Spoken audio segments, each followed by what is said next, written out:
వెంకటేష్ చెప్పండి. చూసాం ఇంటర్నెట్లో ఏవైతే ఈ దాడి దృశ్యాలు ఉన్నాయో వాటిని చూస్తే విపరీతమైన భయం కలుగుతున్న పరిస్థితి. అసలు అలా ఎలా రాగలిగారు? ఒక ఫేమస్ కాన్సర్ట్ జరుగుతున్న టైంలో ఉగ్రవాదులు ఎంటర్ కావడం, అంతమందిని క్షణాల వ్యవధిలోనే హతమార్చారు. మనం గతంలో ముంబై దాడులు చూసినప్పుడు ఎలాంటి వాతావరణం ఉందో అది కనిపించింది అక్కడ.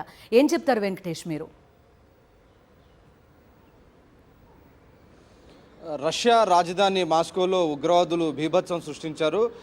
మాస్కోలో సంగీత కచేరీ జరుగుతున్నటువంటి సమయంలో, మ్యూజికల్ కాన్సర్ట్ జరుగుతున్నటువంటి సమయంలో ఉగ్రవాదులు రష్యన్ పోలీసుల దుస్తులు వేసుకొని లోపలికి ప్రవేశించారు. సో వారందరూ కూడా పోలీసులు అనుకొని వారు అక్కడున్న నిర్వాహకులు అనుకున్నారు. వారు లోపలికి వచ్చిన తర్వాత గన్స్ బయటికి తీసి విచక్షణ రహితంగా కాల్చారు, అలాగే గ్రెనేడ్లు విసిరారు. దాంతో ఒక్కసారిగా అక్కడ ఉన్నటువంటి రష్యన్ ప్రేక్షకులంతా కూడా తీవ్రమైనటువంటి భయాందోళనతో చెట్టుకొకరు పుట్టకొకరు పారిపోయేటువంటి ప్రయత్నం చేశారు. సో ఆ సమయంలో 60 మంది చనిపోయారు, 100 మంది గాయపడ్డారు. ఇంకా ఈ మృతుల సంఖ్య పెరిగేటువంటి అవకాశం ఉందని తెలుస్తుంది.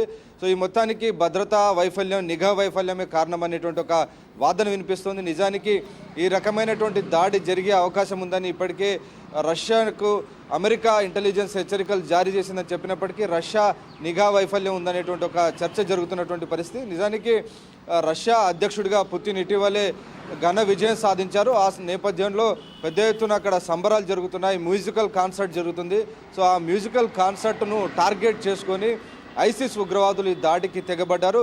ఈ దాడి చేసింది తామేనని ఇస్లామిక్ స్టేట్ ప్రకటించినటువంటి నేపథ్యంలో వారిని పట్టుకునేందుకు ప్రత్యేకంగా రష్యన్ సెక్యూరిటీ గార్డ్స్ని ఏర్పాటు చేశారు. సో ప్రస్తుతానికి వారిని గాలించేందుకు ఇప్పుడే దానికి సంబంధించినటువంటి దర్యాప్తు కొనసాగుతుంది. ఇప్పటివరకు అధికారికంగా ఎవరిని పట్టుకోలేదు. అయితే ఇస్లామిక్ స్టేట్ తామే ఈ దాడికి పూనుకున్నామని ఒక ప్రకటన చేసినటువంటి పరిస్థితి. సో నిజానికి ఇస్లామిక్ స్టేట్ చేసిందా, మరొక సంస్థ చేసిందా, దీనికి సంబంధించి ఇంకా నిజాలు బయటికి తెలియాల్సింది. అయితే ఈ దాడికి సంబంధించినటువంటి ప్రధానంగా వస్తున్నటువంటి మరొక వాదన, ఇప్పటికే మనం చూస్తున్నాం గత 2-3 ఏళ్ల నుంచి రష్యా ఉక్రెయిన్ మధ్య పెద్ద ఎత్తున యుద్ధం జరుగుతుంది.